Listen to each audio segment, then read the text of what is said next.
Today, in the media conference with Lal Goel, which is brought to you by V4 News, Global TV, V4 Stream, Malnadu TV, News Gaon Se, Samvad Sarokar News, Organ Donation India Foundation and Gyan.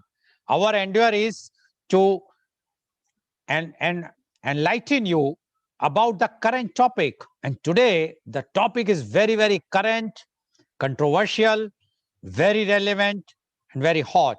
And the topic is the untold story of 26 January mayhem. But before I will go to the topic, I would like to inform you that today, today the world is celebrating World Wetlands Day. World Wetlands Day is celebrated on the second day of February every year. World Wetlands Day is an environmentally related celebration which dates back to the year of 1971 when several environmentalists gathered to reform the protection and love for wetlands. For those who don't know, wetlands are the small environments of plant life and organisms found within water bodies that bring about ecological health in abundance to not only water bodies but environment as a whole. The World Wetlands Secretary Department is originally from Gland, Switzerland, and in accordance to the beginning of World Wetlands Day, the Ramsar Convention first attributed this recognition in the Iranian city of Ramsar on the shores of the Caspian Sea.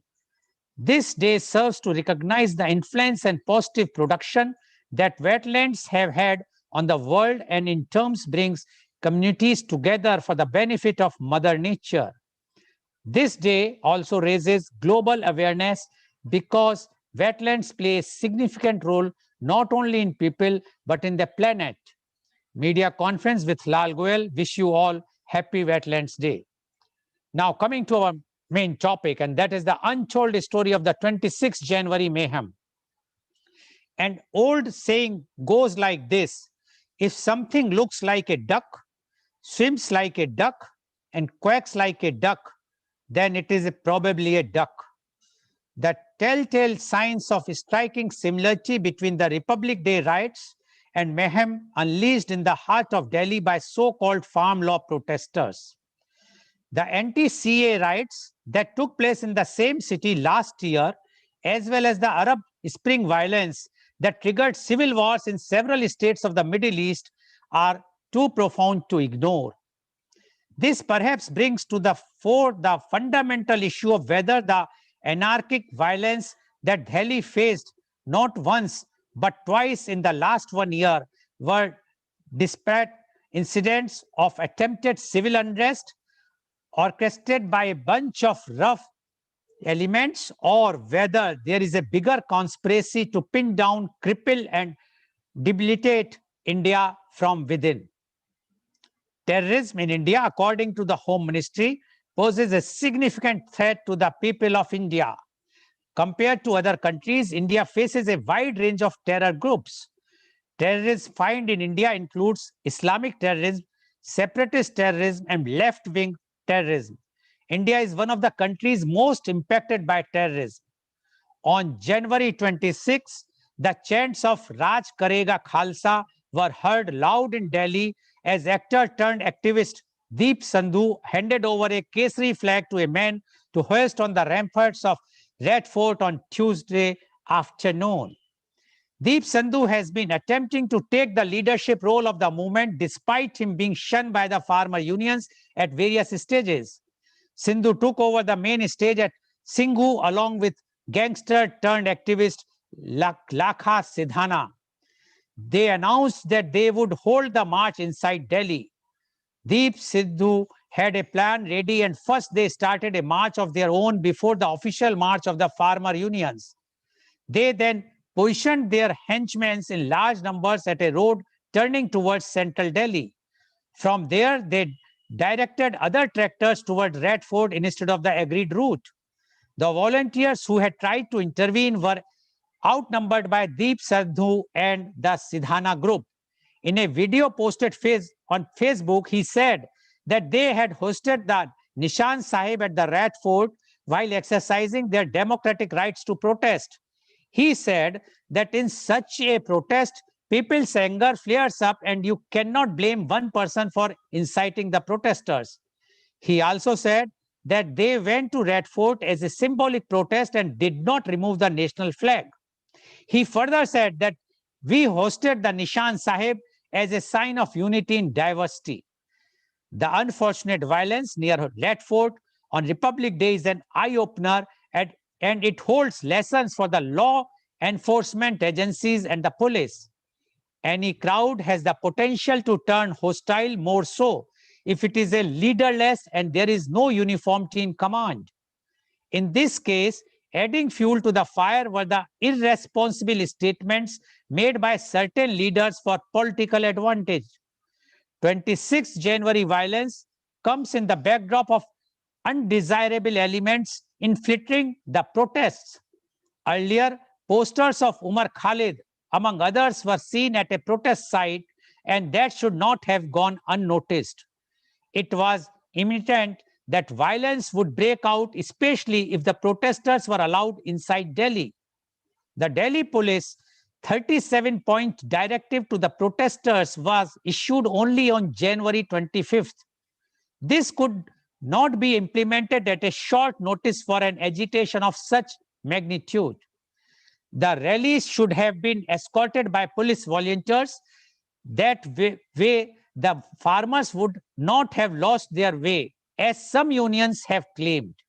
However, would like to compliment the Delhi police for showing exemplary restraint, not using lethal weapons against the protesters. It would have opened a Pandora's box, and the criticism against the action would have lasted decades, which was the game plan of Pakistan and Khalistan supporters. They wanted to turn January 26 into another Jallianwala Bagh and brand the police commissioner, General Dyer. Kudos to the Delhi police for not falling into that trap. The Delhi police acted as a mature force and did not open fire. We have to compliment the Mahila contingent of the Delhi police. In the face of great and sudden provocation and imminent danger, they stood their ground and braved the heavily armed and violent agitators. Heavy rewards must be announced on them, and dedicated teams formed to go after India's most wanted. They should be taught a lesson. The sanctity of Republic Day and the tricolor are non-negotiable. Lakha Sidhana and Deep Sidhu delivered incendiary speeches which are on record. Provisions under Maharashtra Control of Organized Crime Act, MOCACA, must be invoked to confiscate all their movable and immovable properties. Affiliation to any political party does not help criminals. As per Mr. Vikram Singh, former DGP UP, I quote, I would like to question those who are calling the tractor driver who succumbed to his injuries a shaheed.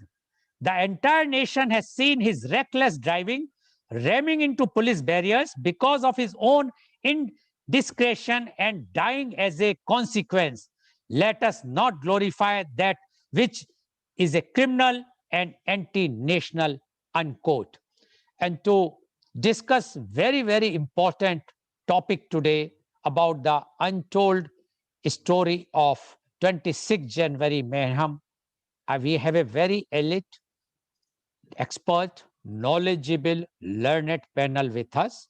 And I would like to invite my first panelist. He is Dr. C.V. Anand Bose, IAS.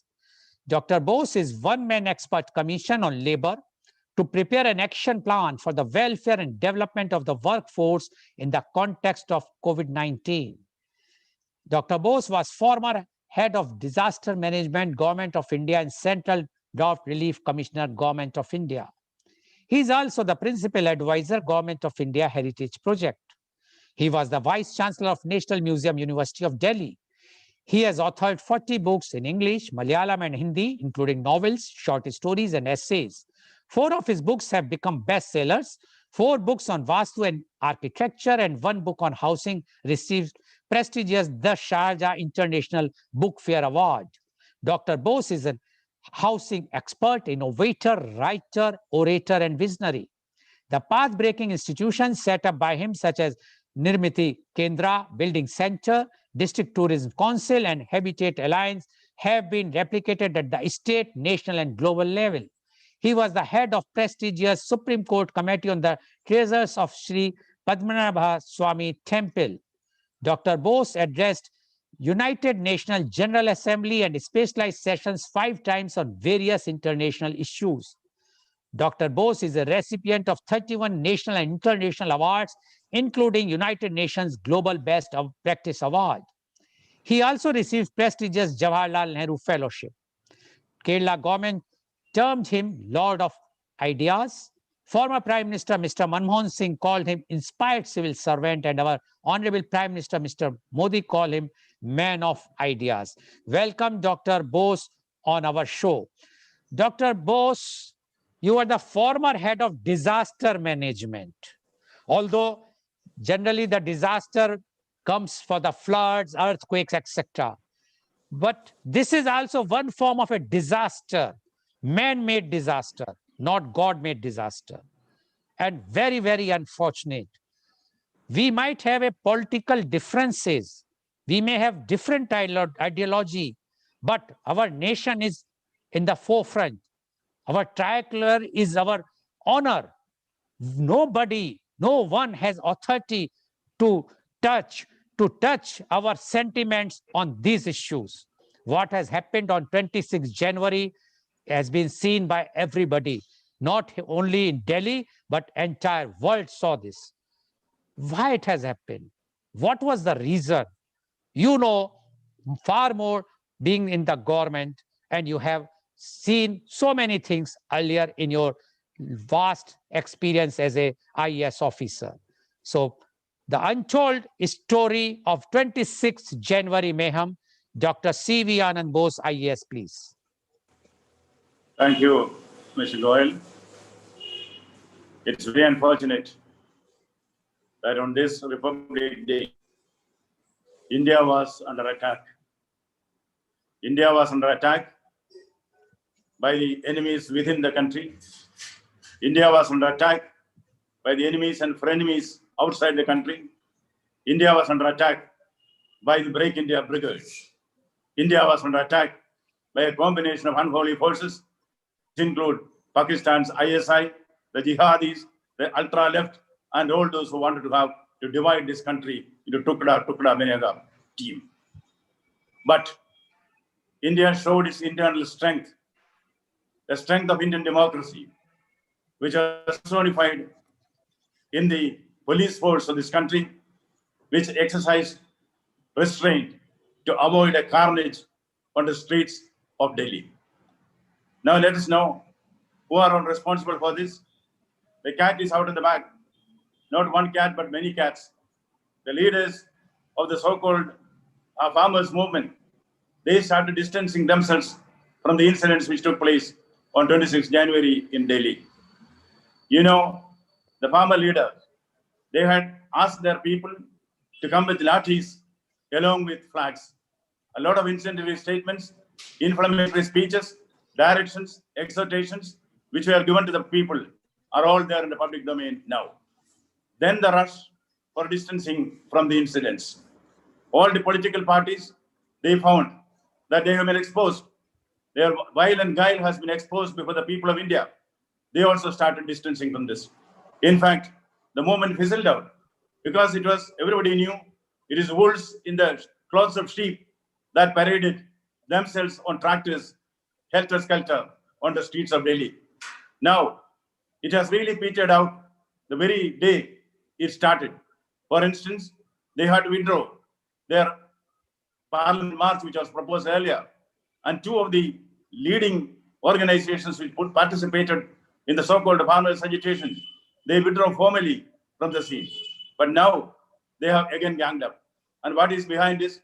In fact, if we go back to the mythology, we will see that all the mythological villains were on the streets of Delhi on that day. We had Ravan who came on his Pushpak Viman to abduct the daughter of the soil, Sita. Here, instead of Pushpak Viman, they came on tractors to abduct the sons of the soil, the farmers.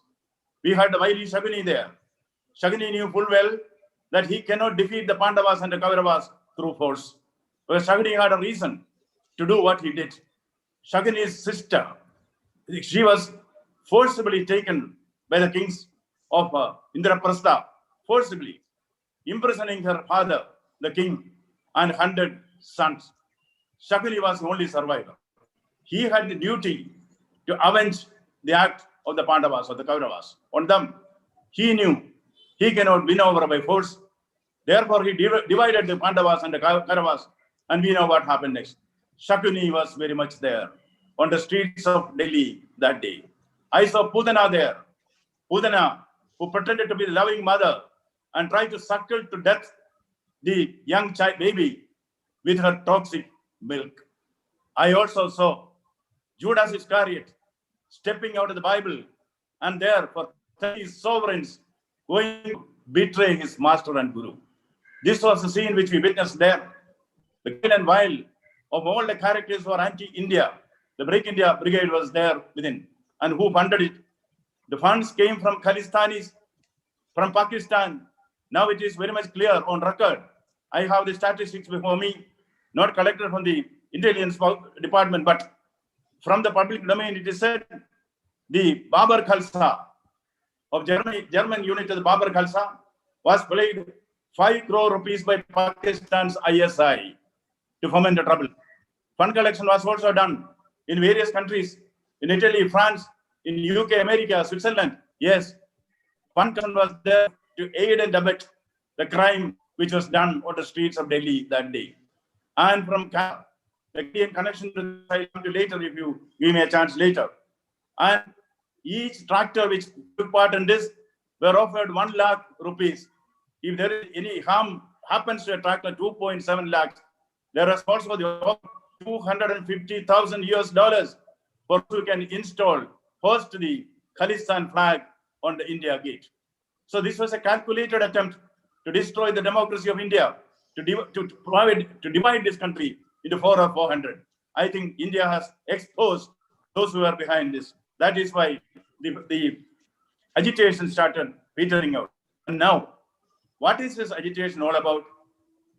Is it in protection of the farmers? Don't say that the Indian farmer is an incompetent. You know, Indian farmer has proved to the whole world we are the largest producer of milk, largest producer of pulses, largest producer of horticultural products in the whole world. Indian farmer stands second in the production of paddy and wheat. And where is the Indian farmer? The Indian farmer is not an incompetent, he is not a coward. The Indian farmer was responsible for driving out the most powerful multinational in those days. Yes, the corporate which are even an army, the English East India Company. It was kicked off from India by the farmers under the leadership of Mahatma Gandhi, who himself took on the vestiges of a farmer, the loincloth, which is symbolic of the farmer. So now, in the name of the farmer, this agitation is there to subserve certain other interests. And those vested interests are anti-India, anti-democracy. Certainly, India cannot afford this. What did you hear? India has a tradition of honoring its soldiers on the Republic Day. We salute the soldiers, the Jawan. We said Jai Jawan. India also respects, India loves its farmers. Therefore, Jai Jawan, Jai Kisan. I think India is coming back to that realization. India is ready to take on any adversary, whether it is from within or from without. There is a plot against India, by this great country, to destabilize its democracy. India never allowed that. There are some people in politics who find solutions to problems. There are others who find problems and solutions. We cannot leave Indian democracy to those failed politicians who find problems and solutions. India is ready. Jai Bharat, Vande Mataram. Thank you. Thank you, Dr. Bose. And Dr. Bose very candidly and very specifically mentioned that this was a game plan by those who wanted to break India. And he said very clearly that this has happened because this was not a farmer's agitation which has done this. It was a game plan of Pakistan, Khalistanis, and all other separatist groups who wanted to show India in a bad light and want to make it tukde things in India, which he says he complimented to Delhi police and the government that how restrained they were, that they have not allowed this scheme to success. And he also mentioned that how the funding was done. He says that he is having reports that money has been transferred from the organizations which are ready, which are very clear enemies of our country. And he also mentioned that how money has been transferred in crores, as well as per tractor, 1 lakh rupees were offered, given for those tractors who have been damaged, 2.5 lakhs. And one more thing which he has revealed is very, very shocking. He says the offer was made that whosoever is going to unfurl the flag of Khalistan on India Gate, he will be offered 2.5 lakh dollars, US dollars. That is very, very sad and very bad on part of anyone who wants to do this for our beloved country. And Dr. Bose is very clear. He says the farmers, and we always, our country has given a full respect from the very beginning. He even said that the Britishers were removed from the country by the farmers under the leadership of Mahatma Gandhi. And he says, today also we give respect not only to our soldiers, but to the farmers. And that's why we always chant Jai Jawan, Jai Kisan. And he says this protest was not by the farmers, but by those who wants to break the country. He even mentioned that now the many farmer unions and the leaders have aloofed themselves from this agitation, but still few more are now again started, and gathering has started coming up, swelling again. This is unfortunate. And so the views of Dr. Bose is very, very clear that this game plan was pre-planned by the separatists, by the Pakistan, by the Khalistanis, and all those who wants to see India in pieces. And interestingly, he has also mentioned the mythological angle in this particular game plan. And he says one can very well see Ravan, Putna, Shakuni, everyone on the roads in their different roles who were doing this type of mayhem in Delhi on 26 January. Thank you very much, Dr. Bose, for giving your very strong views. I'm sure that these types of views has to go in the mind of every citizen of the country. They should understand why, whosoever he is, how holy your protest is, but no one, not a child, will tolerate such type of protest, that it will go leaderless or it will be a planned one to harm the reputation of our country. No one will tolerate. Thank you very much, Dr. Bose, for giving your views. Now I would like to go to my next panelist, and he is Mr. M. Harisen Verma, IPS. Mr. M. Harisen Verma, IPS, is of 1985 West Bengal cadre. He worked in various capacities in West Bengal till 2004, when he joined Government of India. He was SP of Birbhum district and North 24 Parganas district, which was the largest district in India in terms of population. He served as UN police monitor in Mozambique in 1994. From 2004 till 2019 December, when he retired, he worked under Ministry of Home Affairs in Delhi, Trivandrum, Agartala, and Chennai. He is a recipient of UN Peacekeeping Medal in 1994, Indian Police Medal in 2001, President's Police Medal in 2009, and Ati Utkrisht Seva Padak in 2020 post-retirement. He has written a 500-page analysis on Gita in Malayalam, which was published by DC Books. He is continuing research, study, and writing on Gita. He has also published several poems, short stories, and articles in Malayalam and in English. Welcome, Mr. Harisen Verma, on our show. Mr. Verma, you have heard what Dr. C.V. Anand Bose has spoken. And Mr. Verma, because you were with the Home Affairs Ministry for so long, You have worked in different places, including Delhi. You know ins and outs of the police department very closely because being an IPS officer. What has happened on 26 January, very, very unfortunate. Now, we would like to know from you your views on the untold story of 26 January mayhem. Mr. Hari Sen Verma, please. Thanks, Mr. Goel. The incidents on 26th January were really very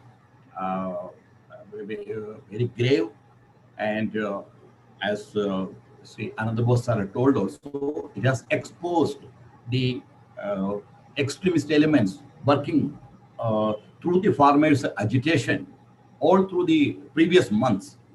It's not a stray incident of 26th January only. They have been there and influencing the farmers' leaders also.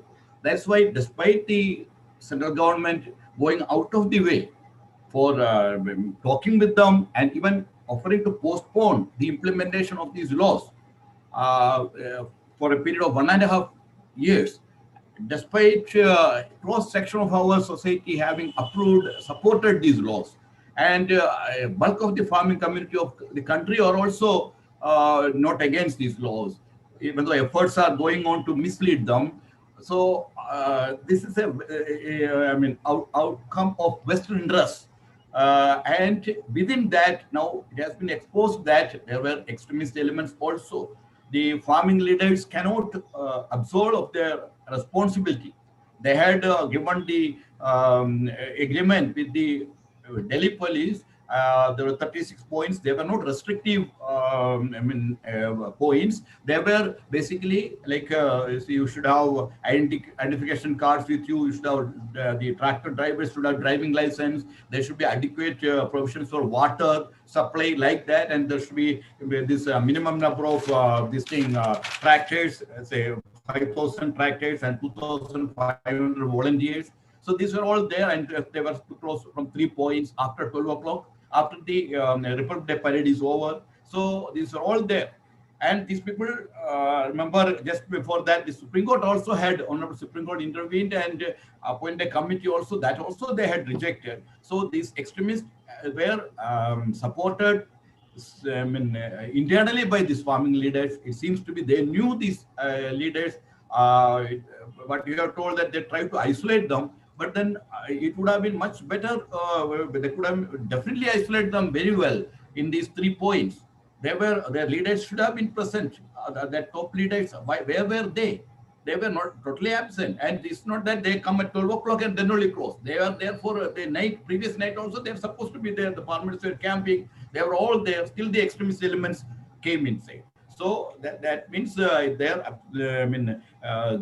is very clear, the farming leaders, and that's why they all were on the back foot. And those who were trying to put the government on the dock, they are also on the back foot. And as Sri Ananda Bose are told, the elements against our country, they are also on the back foot now after this incident. So that itself will show that the police action, or some people say it's not enough action, that was a successful thing.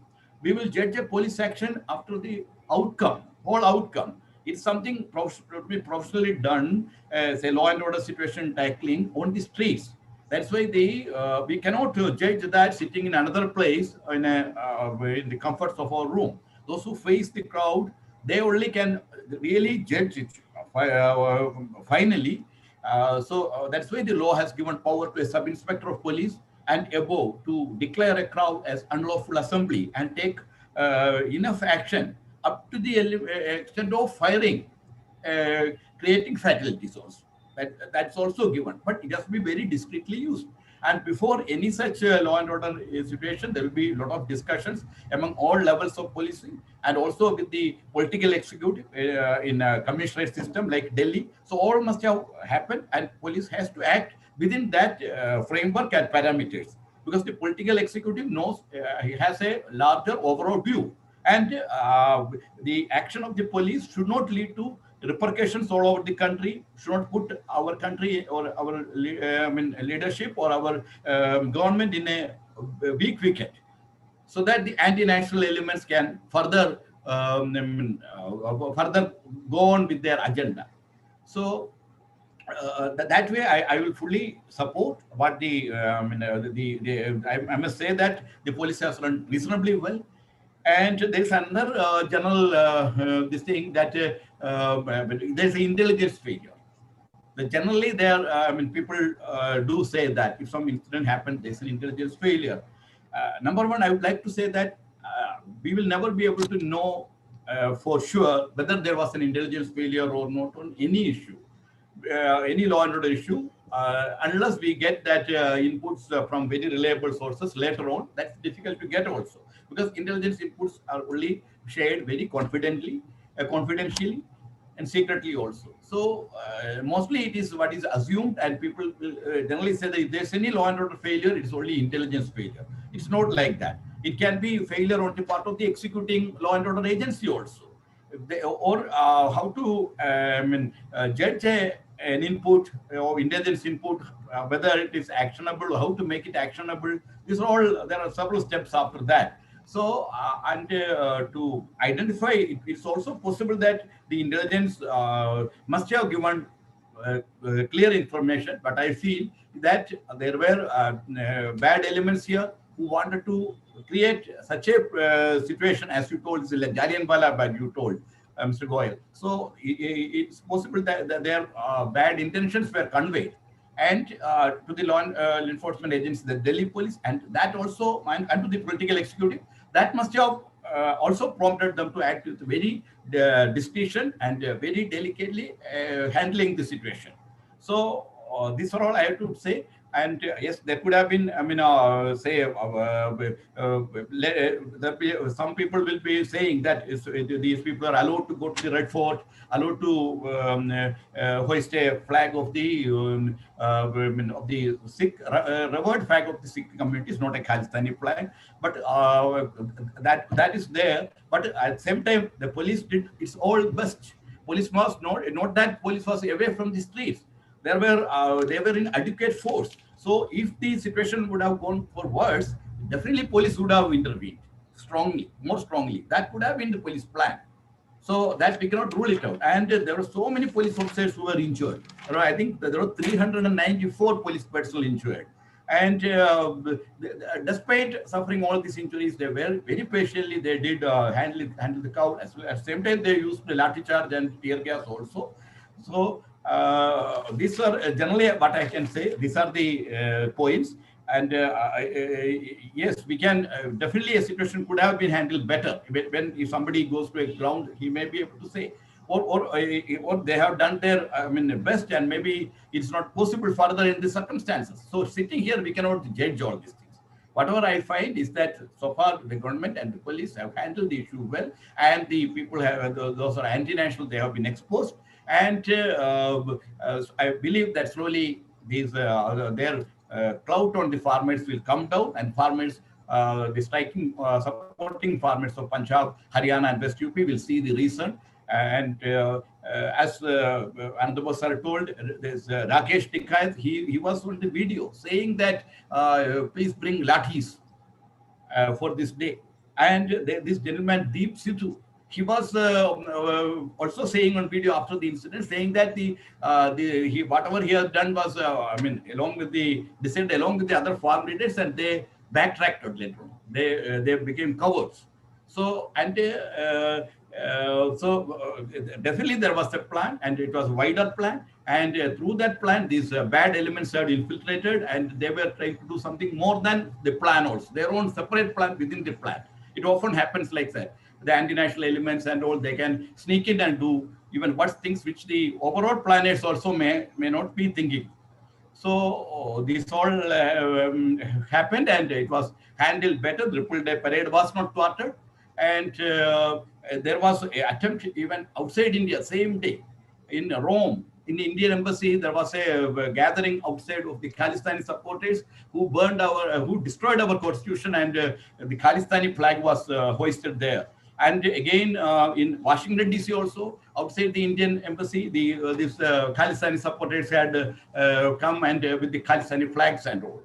So it was this plan within the plan, the smaller plan. People had support definitely from abroad, and they had a plan all over also. Thank you so much. Thank you very much, Mr. Verma. And Mr. Verma said very clearly that it's a total game plan of anti-nationals who have infiltrated with the farmers. And he even charged the farmer leaders that they were also knowing about the plan. It's not that only Deep Sidhu has done, because according to Mr. Verma, Deep Sidhu has mentioned that even Mr. Rakesh Tiket was knowing, and other farmers were knowing, leaders were knowing about the plan. Now they have become coward. And he said that he has given the name of Mr. Rakesh Tiket, that he asked the farmers to bring the lathis with them. And he said that people blamed the intelligence department, that it is an intelligence failure. It's not, because there were plans and there are sub-plans. And it is plan within plan, which sometimes even the leaders were not knowing. Only those anti-national people, they only plan those things and try to do the harm to the country. And he said it was not done only in India. They have a full plan. They have done it Rome, outside our embassy, Indian embassy, where they burned the constitution and hosted the, they were having the flags of Khalistan. Similarly, in Washington, D.C., they have done. In many other places, even I can add that they have even disrespected, or rather destroyed the statue of Mahatma Gandhi in California, which is very, very disrespectful for our own country. And this was done. And he says that they have, they said that they never wanted to do, but they have put a flag there. I can say whether it is a Nishan Sahib flag or any other flag, why the Red Fort? The religious flag can be on a temple, Gurudwara, church, or mosque, not on a monument like a Red Fort. That is a national monument where only the tricolor have the place. No other flag of any religion is allowed to be there. So, but Mr. Verma also praised the Delhi police, that how they have controlled and restrained, although they have full power even to fire. But if they have not, and he said that more than 394 our jawans and officers of police got injured, and but they have done very, very restraintfully.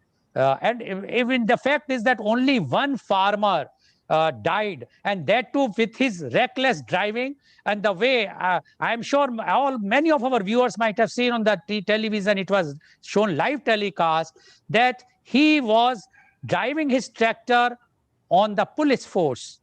How come anyone can do like this? You cannot, you are a farmer, you are not a killer. You cannot drive your tractor on a police force which consists of the even the Mahila police force, the lady police force. You have no sanctity. Anyway, that is my personal view, but I feel that this is very, very cowardly act done by whosoever has done it. And to term it as a shaheed is out of question. Anyways, so thank you very much, Mr. Verma, for giving your views. And I'm sure these views are, whatsoever the views are coming from the government side, or those who knows inside of the working of the government, whether they are not presently he's working in the government, but he knows how the government works. That's why Mr. Verma has given the view, which are very, very important. So viewers, you have heard the two views, two voices. One is the IAS officer who is presently one-man expert commission, and other is a former director from the Home Affairs Ministry, Government of India. Now, I would like to invite a third voice, independent voice. He is not a government person. He is Mr. Neoli P. Rajshekharan. Mr. Neoli P. Rajshekharan is a writer, music composer, and CEO of Guru Management Consultants, Bengaluru. Mr. Rajshekharan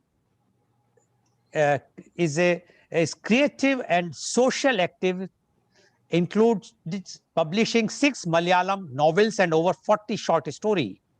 He published 2 English novels, King Pawn based on Syrian civil war and Azadi based on the conflict in Kashmir. He has published Competency Web, The Corporate DNA, and several other papers. He composed over 200 songs for labels and independent music, currently promoting 3 YouTube channels. He is coaching and mentoring startups. He is having experience of 45 years of international director level. He worked in for-profit and not-for-profit organizations. For 15 years in financial services, Bank of India, Chase Manhattan, and Standard Chartered Bank. 10 years he worked in oil and gas, that is Shell, Exxon Mobil, Qatar Petroleum, and 10 years in non-profits, CGIAR, World Bank funded international system. He worked for 10 years in consultancy and teaching MBA students, entrepreneurs, and corporates. He lived and worked in over 45 countries across continents. He is a management consultant, coach, speaker, creative writer, musician, and active on social media. He is a strategist on governance, performance management, leadership development, and HR. His expertise in management of startup downsizing, high growth, turnaround, and cultural transformations. He is a member of Mensa International. Welcome, Mr. Rajshekharan, on our show. Mr. Rajshekharan, you have worked and you have written about the Syrian civil war as well as Azadi based on the conflict of Kashmir. And you have stayed in more than 45 countries and you have so much experience. But basically, you are a writer and music composer. Now, you have seen the 26th January mayhem yourself.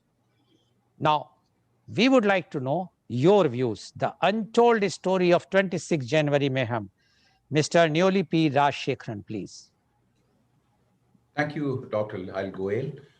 And also I should thank Dr. Anand Bose and Dr.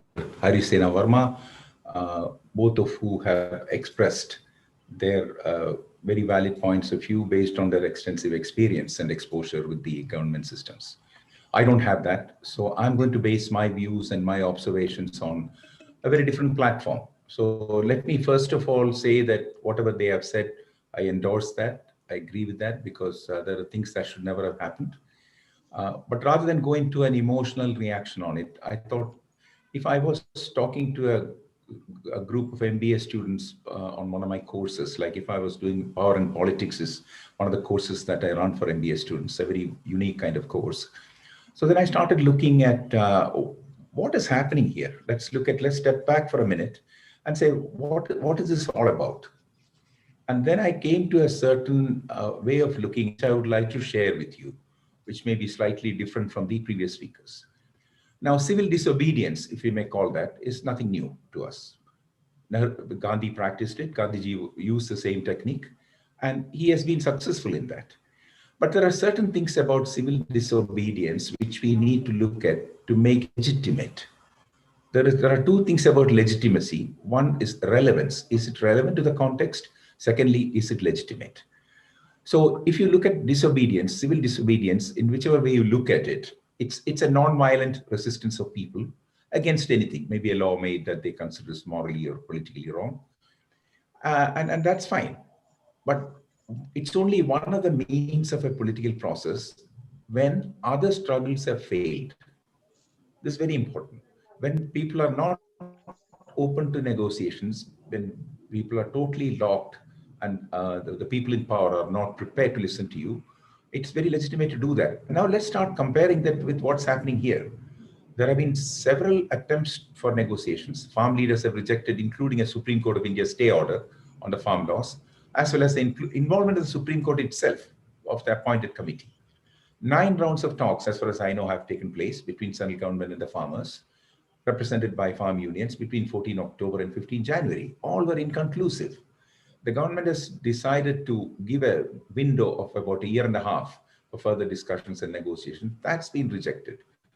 So a civil disobedience movement, one of the basic things for its legitimacy is that other means of political processes should have failed. In this case, it hasn't failed.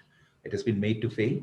So that's one question. So the very first consideration is about its legitimacy is what has happened and does it justify such an action? Even I'm not talking even the 26th, but the whole struggle itself. Secondly, let's look at what is the purpose of this. When we get into political movements like these, there are probably 3 or 4 levels. The first level is, what's the philosophy? What are you trying to achieve by this, and for whose good? That is one. Then there are strategies. It gets into tactics, and it gets into the actions. What we saw were the actions on 26th. But if you step back, what is the interest of this group to do? And do they represent all the farmers in India? Because you contrast it with Gandhiji did. Gandhiji represented most of the people in India, except very, very few. So there was again a legitimacy and to his movement because it stood for something which you to a large number of people. Is that the case here? There is no evidence to show that they represent all farmers in India. The third thing is, a civil disobedience movement cannot lead to social disorder or a violation of law and order. And if that happens, you have to contrast it with revolution. Now, what's the difference between a civil disobedience movement and a revolution? A revolution is trying to change the system, destroy the system, and put something else in its place. Whereas a civil disobedience movement has to work within the framework of the constitution and the law and to get changes done. So the process that they have to follow is one of negotiation, discussion, and concessions. And any attempt to do that has been foiled. Then it begs the question, what is the real objective? What is the real objective of this thing if it is not to solve the problem? When you look at that, if the real intent is to solve the problem, what are the ways in which they can do that? One will be, as they are demanding, to repeal the law. And that goes against any principle of democracy because these decisions have been made by a government which enjoys the majority in terms of representation in the parliament. So they have the authority to make laws which they think are appropriate, but there are groups of people who do not like it. They have a civil way of dealing with it, which is through demands. Now, it's not revolution. So when you come to that, so what is happening here is that the legitimacy of this thing is highly questionable, unless there is a lot of representation that they can prove. And the fourth factor is that any of these kind of actions should be based on facts. A couple of examples. When Gandhiji moved against the British rule, Gandhi believed that the British rule impoverished the Indian people. And he had very specific cases. One was being exported to Manchester and the clothes were being brought back. And that's why, he started campaigns against that, which everyone could see. And people could believe that. These three things, when he came back from South Africa, one was the British rule, the other was the Hindu-Muslim disunity caused by religious separation. And the third was the Hindu tradition of classifying millions of Indians as untouchables. All these three were issues that people could relate to, they could understand, and they could see that changing those would benefit a lot of people. But here, if you look at the agricultural laws, I personally feel that a lot of people haven't really understood it. Because there are things in there which politically you can argue from different platforms. Now, if you look at the history of India, we have been, for the first many years, we had what's called the mixed economy. So a lot of people are on the side of the capitalism, a lot of people are on the side of socialism. Now, has it worked for India? You have to compare with other nations. Internally, we can say it's worked for India, but you look at other countries which got independence almost at the same time. Take Singapore, for example. They had democracy, but as he called, guided democracy. And you can see what Singapore is today. We have had successes. We have also had a lot of failures. Now, the jury is still out on it. Nobody can say that socialism has worked for India or capitalism has worked for India. So there is a government which is trying to raise more resources and bring India into the new world in terms of both in terms of its efficiency and effectiveness, and also in terms of its economic power. And that requires a mixed approach of looking at protecting the weaker sections of the people and at the same time generating capital and also giving a reasonably good role for the capitalists and the private enterprise to play. So here, again, if you look at it, even a revolution is justified if people have no options. Now, if you look at the agricultural laws that have been put in place, it has not removed the state system for procurement. It has not removed the MSP. It has just created another route, another channel, which is open to the farmers if they want to use it. Now, that is not necessary reason for a revolution because they have options.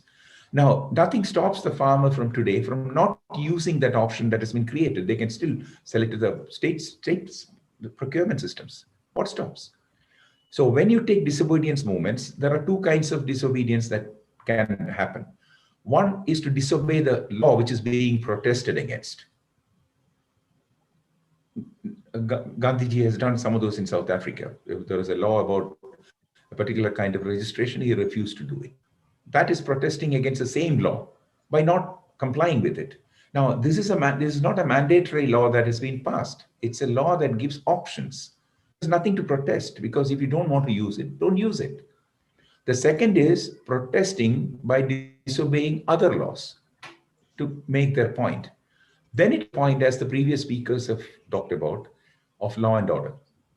Because I don't like the agricultural law, I'm going to block the roads, I'm going to do whatever I want, I'm going to create. And no sensible government can sit back and watch it. They cannot be spectators in this game. Then what happens is because the government is also representing crores of people who have voted for them. And the obligation and the responsibility of the government is to maintain law and order. So law for no reason is being protested against, or for no good reason is being protested against, or if the protest takes a different form, they cannot be spectators. And I think any country or any regime in any part of the world would sit back and watch actions like that. And the last point I would say is Gandhiji, when he did all these, he knew the consequences. He went to jails many times. When individuals violate an existing law, they face prison, they face fines, injunctions, damages, and all kinds of unpleasant consequences. You cannot have a situation where I want to protest against the current situation, but I should be immune from everything. That's not possible. Short, if I may say that, if anybody ever has a right to break the law, that cannot be within the law itself. It has to be a moral right against the law. And if it's a moral right, huge responsibility for the people who are taking those actions to convey to the people as to why they're doing it and why they have no other options, and that as the basic reason for resorting to such practices. So I was going a bit behind what happened and saying that there is no logical reason and a compulsion for the kind of actions that are being taken, not only on 26 January, but the overall approach that has been taken in this so-called and the protests. So I think it's high time the leaders started thinking about it, because these kind of activities are not just talking to the government. They are sending messages to the public. They're sending messages to other Indians. And how many of them would believe that there is a strong case to do this? And if they don't do that, the end is very clear. It will not last. Thank you very much. Thank you, Mr. Neolipi Rajshekharan, for giving your views. And he said that he endorsed the views expressed by Dr. C.V. Anand Bose as well as Mr. Hussain Verma. But he says his view is in a different view. He says he compared this thing with a disobedience movement of Mahatma Gandhi. He says Mahatma Gandhi also did the disobedience movement, but there was a logic in that. In this present farmers' protest, there is no logic. And he is giving the examples. He says, whenever you are not agreeing with a particular law, you have right to protest. But this right of protest doesn't mean that you will go on the streets and create ruckus or the mayhem. And he has given the example. He says that like Mahatma Gandhi, when he found that the three things were happening in country. First was that it is ruled by the Britishers. Second, there was a divide between Hindu and Muslims. And the third, he found that in a Hindu community, there is an untouchability. So he tried to give the proper way of the disobedience, not the way these people, the farmers, are doing. He says when Supreme Court has given so much time, they have even given the chance, they even stayed the thing, these laws, but they were not agreeing for anything. It means they are not interested to negotiate. Their only interest is against the government. Now, this, and he also said that the farmers' agitation, if we will see, it's not a pan-India, it's just on a limited pocket. So if you are not, if the entire nation is not with you, how you can say that these laws are bad? Like he again gave the example of Mahatma Gandhi. He says Mahatma Gandhi has getting the confidence of the entire country except few. But here, except few, no one else is giving the confidence to them. So why this farmers protest? And he says this, the way you are blocking the road or you are doing these types of activities is not acceptable in any of the democracy. And he says if we will do this, then our conditions, he compared with Singapore, which also got the freedom almost at the same time. He says how, because the democracy there is a bit restricted, unlike India. But he is very clear. He says this is, you cannot say this is a farmers agitation in a proper way. It's a holy way. No, it is not, because they are having no proper legal agenda. They are having some other motives, which is cannot be termed as a protest. Thank you very much, Mr. Neoli P. Rajshekharan, for giving your different views about this. I will only say that we are right now not going to merits or demerits of these farms laws. Might be good, might be bad, but 26 January was not at all acceptable. Whether you might be right, you might be wrong, no problem. But you cannot take everything and nation's pride in such a way. Thank you very much, Mr. Neoli Rajshekharan. Now, my question to you, Dr. Bose, is, Dr. Bose, you have witnessed mayhem on the streets of Delhi of farmers' agitation, so-called farmers' agitation. What is your assessment of the whole episode? Dr. Bose, please. There are factors external and internal, which has got a bearing on what happened in Delhi and what is going to happen.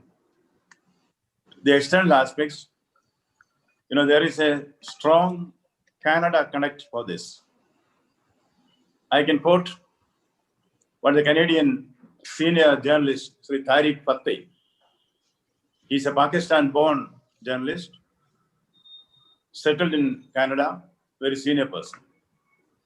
He is on record that Pakistan, ISI in particular, are very active among the Khalistanis in Canada.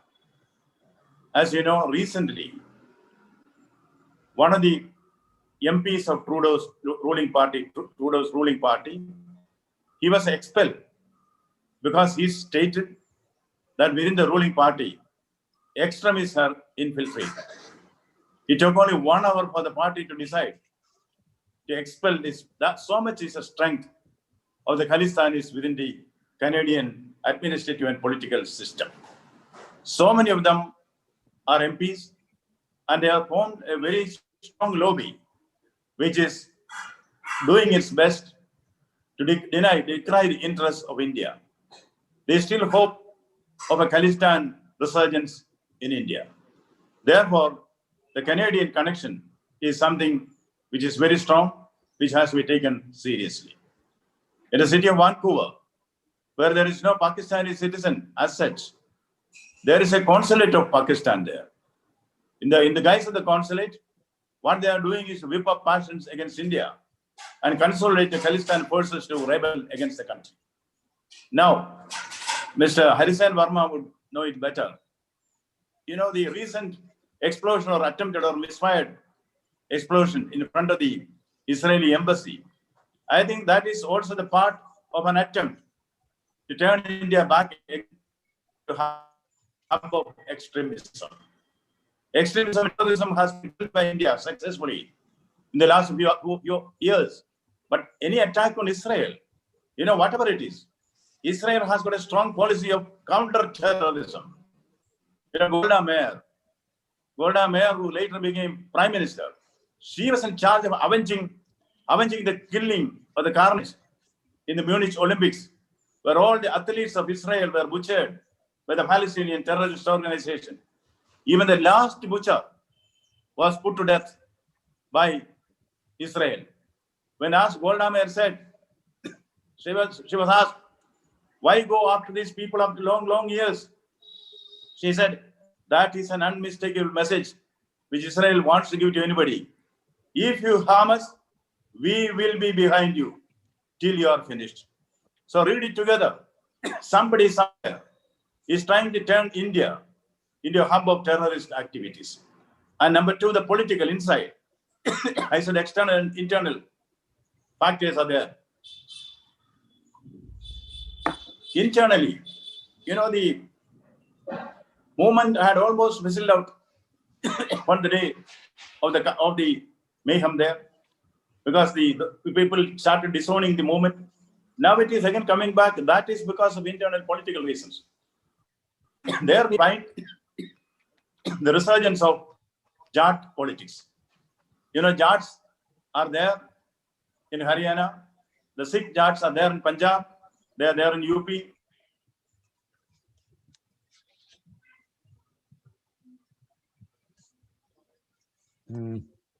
I think we lost you, Dr. Bose. Mr. Verma, can you hear Dr. Bose? No. No, I think we lost you, Dr. Bose. Some net problem. Okay, we will come back to you once your net is. We can't hear you, Dr. Bose, at all. Okay. So what Dr. Bose has explained, you already heard. He has made his points. Although he was making some more points, once his connection will be okay, we will go back to him. Now I will come to Mr. Hussain Verma. Mr. Hussain Verma, you have worked in police and you have worked with home affairs, and you are well aware with the working of both the departments. First thing is, why police allowed this on 26 January? Supreme Court mentioned that the police have having full power about the law and order. They have to decide. Now, when the police have to decide, they should have said very clearly, not on 26 January, it can be 25th or 24th or 27th. Why on 26 January? First question is this. And the connecting question in the same is, don't you think intelligence failure, although you have mentioned, when such type of magnitude, as you also mentioned, the mob is there, and these type of unruly anti-national elements are present there, I'm sure the Intelligence Bureau working there, they might have given this type, when they have incited the people, they would have got the sense that their route, they are going to change, they are going to Redford, their plan is in a very, very different way. It's not only the protest. Might be few of the farmers, I'm not saying the all, but few are not planning to do all these things. But those who have done this, why the Intelligence Bureau has not informed the Delhi police as well as to the government, and then why not so much is the other words I will say, don't you think it's a state machinery failure for avoiding or controlling this situation? First question is, police, why they have given the permission, well knowing that this is going to happen? Everybody was knowing. I think if you would have asked a lay person also, he will say yes. Why they have chosen the 26th January when they were saying they mentioned, their leaders mentioned on record on the media that they are not going to Rajpath. When they are not going to Rajpath, why 26th January? 26th January is a very holy day. It's a holy day for us. It's a very pious day for us. Why they have chosen that day? So it means they were having some ulterior motive about it. Why the police have allowed, first place, when the Supreme Court has given the power to them, and secondly, why the intelligence has not informed that they are going to do this thing? Mr. Hussain Verma, please. Thank you, Mr. Goel. Part of what you asked me, the second part, that intelligence, whether there was intelligence failure, I believe I already dealt with that. You were telling why Intelligence Bureau could not inform the police. There are other intelligence wings also, police and other police. Your voice is a bit feeble. Can you just come? Yes. So, but Mr. Goel, you told two parts why it happened, why police allowed on 26th January, despite having full endorsement from the Supreme Court that police can decide on, and that's one. Number two is that why there was an intelligence failure. So I believe I have already partly answered what you told earlier about that second part. I will come to that first. itself, that is the intelligence failure, the intelligence bureau or any other intelligence agencies. There are several Delhi police and central police organizations, intelligence wings and all. So what I told earlier was that we will not be able to judge whether there was intelligence input or not. That's handed over very confidentially and secretly. So, I mean, it may be known maybe later on. Generally, it's not leaked out and all. I'm sure there must have been, as I told, discussion between various agencies. Some plan must have been there, and must have been endorsed by the political executive, because the ultimate responsibility is the political executive. So, if that plans and all, it is also possible that a particular outcome they were deciding. And it's also from the outcome we understand that the number one, the agitation's actual character has got exposed. So that's a victory for the government or the democracy. Number one. Number two is that at the same time these people who did agitating in Delhi could not do anything very violent or any terrorist activity. So and the public were generally, they were protected. So then that was one prime duty of the police, and police was there adequate strength on the streets everywhere. So if the situation had turned worse, the police would have acted. We cannot predict, we cannot assume now that police would have been silent. In fact, police was not silent. They tried their best without firing, lathi charge and tear gas and all, and around 400 of them got injured also. So then, and also after the agitation, there was CCTVs, videos, and all. Our actual culprits are being identified. They are being arrested. I mean, FIRs has been lodged, including Deep Situ also. That's also one way of isolating these people, the extremist elements, identifying them, and then taking action against them. At the same time, expose them and expose the general weakness of the farm agitating leaders, the farm leaders of Punjab and Haryana and all, to indulge into these people. They were taking them along, and they were indulging with them. They could have stopped them also. They were along with them when they crossed. So that whole thing have come. They were in a difficult situation. The opposition also became difficult situation. Those were agitating against the government without any strong reason or ground, as Mr. Rajshekharan told. I mean, it's only a political aim or also anti-national aim for some. So then I am sure that there's no intelligence failure at all. We cannot judge sitting here, and and in any law and order situation, if there's a failure, it does not necessarily be an intelligence failure, because the executing agency also can fail. The person on the ground, the officer on the ground, he may not be taking enough action, or he may take an excessive action. So everything depends upon how an intelligence input is analyzed and how plan is made. So I think that is not a very correct thing to assume. And as you told about 26th January, so why it is there? Now, the thing is that the law and order control is partly due to mind control, we can say. It's a psychological approach. We cannot deny everything totally. We cannot just by brute force stop everything.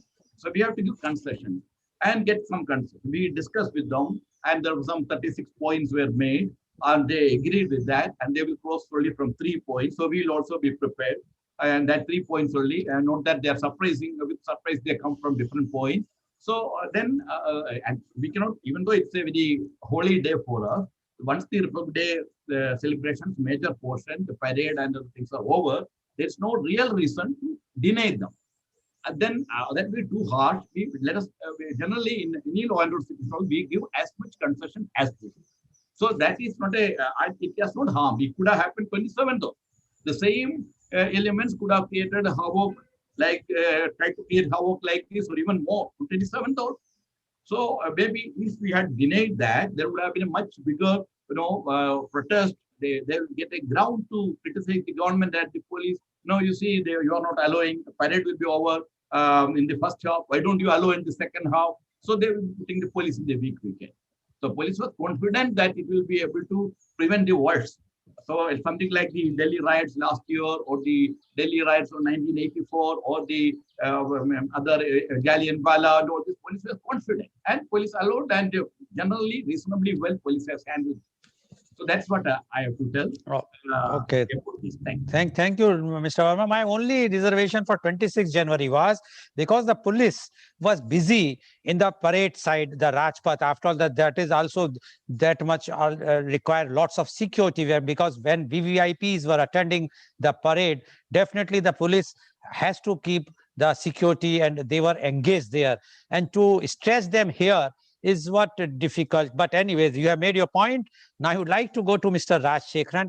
Mr. Raj Shekharan, don't you think Supreme Court failed their duty? Now, how? I will just, why they have not taken the undertaking or the affidavits from all those farmers who are going for the negotiations every third day to the to meet agriculture minister, asking them to see to it that they will not do anything, and if they will do it, they will have to vacate and they have to lose whatsoever the affidavit strongest words. Or Supreme, and when Supreme Court knows that when there is a huge mob, no one can stop. Even you know the history of 1992. Even the chief minister has given the undertaking and the affidavit. He could not stop the mob at that time because mob mentality is totally different. And here it is not only a mob, it is, as Dr. Bose and you and everybody, and I also endorse, there are anti-national elements were involved. Supreme Court was also knowing, and then when government and Delhi police asked the permission and told them, pleaded, not the permission, they pleaded that please don't allow them on 26 January. Why Supreme Court has passed the bucks to the Delhi police? Why Supreme Court says, no, not on 26, you can do any day, other day? Why Supreme Court has not used the authority? Why they have put the entire responsibility on Delhi police? Mr. Raj Shekharan, please. It's a tough question because unless you are in the seat and unless you are the judges making those decisions, as Mr. Verma has rightly said, see, these are decisions made by people who have a lot more information than we do. And it's rightly so. And in a democracy, you have to respect those decisions made by those institutions. And sometimes they work, sometimes they don't work, which is also true. All that we can do is to learn from what has gone wrong and make sure it doesn't happen again. Because democracy moves through a series of steps. It's not that you get all right and wrong. It's not true. And even if you go back to the agriculture law that we are talking about, I fully agree with what Mr. Verma has said. It's a series of steps. And government, what concerns me is that government has 10 times tried to negotiate and say that if something is not working, let's fix it. So when they don't do that, the question that comes to your mind is then what are they interested in? If they're not interested in sitting with the government and trying to negotiate and find a right solution for the problem, then what else is their interest? So it looks like a Trojan horse then. There is something inside, and that's what concerns people, and that has come through even more through this. So I would say probably the court did a leap of faith. They took an action and leap of faith, and I think it was good because it has really exposed what has happened. Now imagine the other situation. If it would have been blocked, it would have been a completely different scenario where they would say democracy is being abridged, we are not being allowed to do this. And the same thing I agree with Mr. Verma also. If there was a firing, if the police really did some hard work and took the decision to do a few firings, it will be a very different situation today.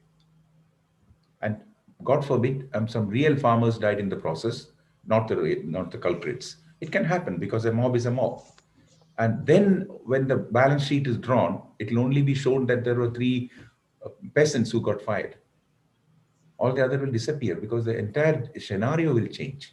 So it's not an easy job for these people. And I think it's very easy for us to sit outside and make judgments on the decisions being made by these organizations. And I don't subscribe to that because one of the problems is I've been in positions, not in government, but in corporate positions, when I knew so much and I had to make decisions. But when you look at it from the outside, they would wonder, why this decision is being made. He could have easily done this or he could easily have done that. But you know the restrictions as you work with organizations and especially large organizations and in democracies. We are a democracy at the end of it, let's face it. So people have the freedom, but when you find that people are misusing the freedom, the question is, what do you do next? To me, that's a more important question. You have allowed in good faith, you have allowed like I was in banks for 15 years. One of the principles we work on is we work on good faith until people prove that they are not trustworthy. So there is an implicit trust that operates in certain relationships, and these are farmers. And there was no reason, I think, to believe that this kind of thing will happen. It could have happened, but not necessarily that it will happen. It could have been a peaceful protest. It could have been a peaceful one. It will be goodwill. So let's that's my view on that. So Okay, I'm not Mr. in a, Rajshekharan, yeah, I agree with your views, but I will disagree with one point. yeah, Why people sitting outside are questioning? We are in democracy, yeah, and if as you have mentioned about the bank, yes, bank officers are doing honestly where they are doing honestly, no question asked. But when they are also become dishonest, then the question been asked. And when sure, when we have as a media, we are supposed to ask the questions, because yeah, if we will not ask, how the perceptions, when we know the such type of fake news are floating in the market, everyone is flooded every day, so many things. And when we know very well that these farmers are not the protesters now, when we know the protest has been taken shape and controlled by those anti-national elements, we have to ask the question to bring out and tell the viewers that the reality is that they are anti-nationals. When we are dealing with anti-national, whosoever is anti-national, we have to take a strong action. At that time, democracy or no democracy is not the question. Question is, no one can play with our country. The country is at the top. And when the country is at the top, then afterwards we will see about whether we are doing it democratically or not. But first thing is the country, and the country has to be saved. Its reputation, honor has to be saved. As Dr. Bose has mentioned the incident about the Munich Olympic. Yes, why not? If anybody try to play with our country, we have to take the strongest action against that, irrespective of political affiliation. That was the thing. That's why we are asking. Otherwise, no, we are not. We do not want. We know that after all, Honorable Supreme Court is doing with their. They are supposed to do. Police have also done. Otherwise, tell me why the police, after all, they are in the street, as Mr. Verma has also mentioned. They have to face the consequences, not me and you sitting in the studio or sitting in your room. But still, people, because they have, the viewers have the people feel, and that's why we just ask the question so that you can reply, yeah, and it goes. Okay. So yeah. thank you very much, Mr. Can I Rajshekharan, for just make one yeah, small yeah, response to yes, that? please, yes, please. Because there are two ways of dealing with these kind of situations. One is to stop an action before something, like the Olympics, for example. Israel might have had intelligence, but they never stopped the athletes from going there. The action happened. Once something happens, like has happened in 26 January, there should be absolutely no more concessions for people like that. And we have to take them to task, exactly as Israel said. I agree with that. Okay. But to preempt it and to stop actions, and it will be misconstrued. It'll say Okay. that democracy is being abridged, or we are not being allowed to peacefully demonstrate. It will become a different story. But I want to add one more thing there. What you said is so important. There is so much misinformation floating around. And I strongly feel that this government has not done enough to communicate the real pros and cons of this law to a lot more people. I feel that if a lot more people know about it exactly, what is in this law and what is good and bad, there will be much less support for this. Mr. Rajshekharan, as you all know, negative news or the fake news always get the priority. People Yeah. wants to hear the breaking news, and that is a negative news. They are not interested for positive news at all. Whatsoever we claim that we want to do positive media, but we know that people wants to listen only when there is some sensational news or something which is negative. Everybody wants to hear. That is our human tendency. Anyway, thank you very much, Mr. Thank you. Rajshekharan. Now I'm going back to Dr. Bose. I think your net is working, Dr. Bose, now. So there is a problem. Yes, Dr. Bose, can you hear me? Yeah. Okay. Dr. Bose, first you can finish what you are telling, and then in the continuation, the question is, this farmers' agitation has almost heated out after the violence in Delhi, but it is now again gaining momentum. Is there any political reason for that? First, you can finish your whatsoever you are saying, and then you can add this also. I'll club both Yes, please. so that I can say one time. Your question is very relevant. How came that this agitation which petered out at some stage is again gaining momentum. There is a political reason for that, which is based on the Jat politics. You know, Jats were in power in Delhi and also in North India for a long, long time. The heyday was during the time of Chaudhry Charan Singh, who then became the Prime Minister of India, even though for a short while. He was a very powerful Home Minister. Then we had Bansilal, who rose within the Congress party. Of course, later on, he created his own party, Haryana Vikas Party, if I am right. Then we had Devilal, Chautala. They were all occupying the center stage of governance. But of late, they are not so much in political power. Now this has given an opportunity for them, or somebody would have made political use of this opportunity to instill in them the hope that Jat politics can again occupy the center stage in national politics. Therefore, once the Jats are within that, there is a strength of about 3.5 crores of people in that. Not that the entire Jats will be there, but certainly a formidable strength it is. And Jat geographically, they are there in UP, they are there in Haryana. The Jats 6 are in Punjab, and there are also Jats in Rajasthan. Most of them are agriculturists. Now, if they are involved in this, the movement will get a thrust, which it can never get if they don't have a closed group of determinate persons or group with them. As Rajshekharan rightly said, you see, this is a farmers' movement, the so-called farmers' movement is confined only to certain pockets of India. And ironically, in Delhi, there is no agriculture. There are farmers all over India. How came that their will is not reflected in this? Therefore, it is a localized movement. Now, when it petered out, somebody has cleverly hit upon the idea of bringing in the Jat politics into this. Let us wait and see how it all take turns in future. But one thing I would like to point out here is what happened in the media. The media's role here. The media knows the truth, the media sees the truth, but they are tom-tomming untruth.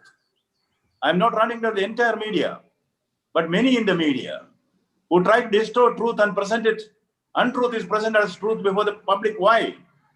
Because so many allegations are coming in. I'm not here to make allegations against the media, but people have a doubt. Why? Why the media is behaving like this against their own country? See, media is supposed to tell the truth. They can certainly see, as it is said, fact is sacred. You can interpret it in any way, but fact is sacred. And the doyen of media, Joseph Pulitzer said, our republic and its press will rise or fall together. If there is no Republic of India, there is a press of India. So we should not go to the extent of destroying the sanctity of the republic. You know, in Greek mythology, there is a monster called Medusa. So many young heroes go to encounter her, but they are all vanquished. Finally, Perseus goes to encounter her. You know what Perseus does? Perseus just holds a mirror in front of her. Seeing her own horrible face, Medusa dies of fright. If anybody holds a mirror before some of the Indian media, this is what is going to happen.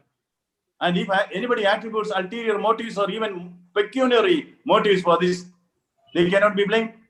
This has happened in India even earlier. See, I come from Kerala, though my name is Bose. In Kerala, the first democratically elected communist government under the communist leader, EMS Namboodiripad, CIA decided that this government shall not survive. CIA pumped in money, and the money went to many political and religious groups there, and also the media. Now there is no secret about it. Daniel Patrick Moynihan has expressed it clearly in his book, The Dangerous Place. And the then ambassador of America to India has also claimed that yes, it happened. So money going, money flowing, money being used even to influence media is not unknown in Indian history. And if people doubt, the media stands against the country. So let them be against a prime minister. Let them be against a party. That is a democratic right. They cannot be against their own motherland. On the Sarashaya, the bed of arrows, Bhishmacharya tells Yudhishthira, if your country is attacked, that is, if the borders of your nation is transgressed, you should see it as the disrobing of your mother and act strongly. Our mother, Bharat Mata, the most sacred day of Bharat Mata is the Republic Day. On that day, they were disrobing the mother. And the media has got a duty to expose this. Media has a duty to stand together with the country. My country, right or wrong, was earlier known. But India first, India great. Even for the media, that should be the thumb rule. That should be the benchmark. I think unless the media decides to correct itself, I do not appreciate anybody from outside correcting the media. The media has to correct itself. People have a right to know the truth, and the media has a duty to show the truth. I think let's hope that we'll go to a place where India will be a place where truth will be honored. Satyameva Jayade, Satyam Vada, Dharmam Chara. Thank you very much, Dr. Bose. So today you have seen the untold story of 26 January mayhem. And it has been mentioned by expert panelists that it was an anti-national act. We cannot term it as an agitation. We cannot term it as a protest. The plan was very big, thanks to the government, thanks to our Delhi police, that they saved our country, they saved our Republic Day on that day. And the message is very, very clear by all the panelists. You can do the protest peaceful, but you cannot do with the anti-nationals. Anti-nationals will remain anti-national, whatsoever caste, creed they belongs. After all, India first, our country first. Thank you very much, all the panelists. And today's program has been live telecasted by V4 News, Global TV, V4 Stream, Malnadu TV, News Gaon se, Samvad Sarokar News, as well as it was shown live on Facebook and YouTube. And our endeavor is to every day bring to you a new topic. And tomorrow topic is also very relevant. As you might have heard, the one judgment from the Bombay High Court Nagpur bench, and then although it was stayed by the Supreme Court, and the topic tomorrow for media conference with Lal Goel at 10:30 a.m. is sexual harassment, skin to skin contact ? Means whether the judgment which has been delivered by Honorable Lady Judge of Bombay High Court Nagpur bench, although it was stayed clearly by the Supreme Court, whether that is correct or not.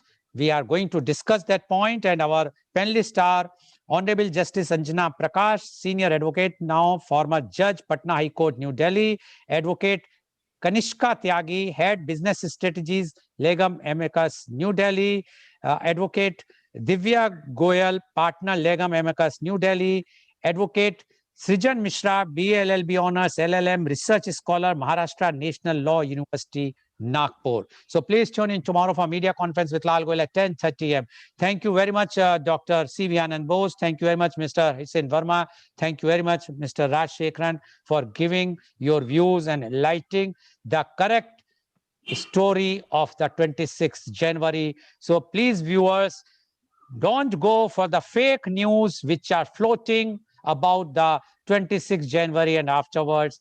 Go and listen the reality, the truth, because media also have a very, very responsible role to play in our country. Thank you very much. Thank you all the viewers for watching.